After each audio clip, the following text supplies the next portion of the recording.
রোগ কখন ভালো হয় জানেন?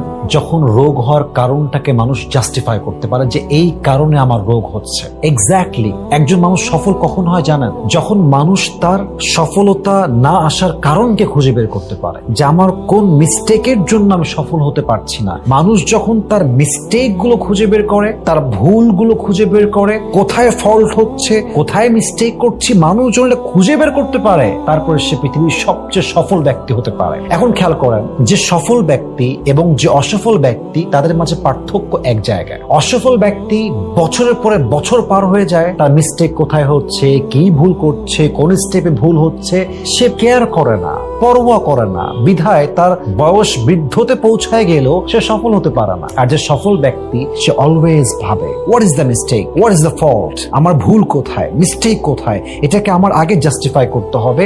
এবং যেই ভুলের জন্য আজকে আমার গ্রোথটা হচ্ছে না, next time I will never repeat the same mistake again in my life. যে ভুলটা করেছি আমি, নেক্সট মান্থে, নেক্সট ইয়ারে, নেক্সট স্টেপে ওই ভুলটা আমি আর করব না। এই পার্থক্যটাই হচ্ছে সফল আর অসফল ব্যক্তির মাঝে। অতএব আপনি যদি রোগকে ঠিক করতে চান, রোগের কারণ যেমন বের করতে হয়, ঠিক তেমনি ভাবে যদি আপনি সফল হতে চান, আপনার মিস্টেক কোথায়, ভুল কোথায়, আপনার ভুলকে আগে জানুন, নিজের ভিতরে পরিবর্তন আনুন। নেক্সট টাইম সফলতা আপনাকে স্পর্শ করবে ইনশাআল্লাহ তাআলা।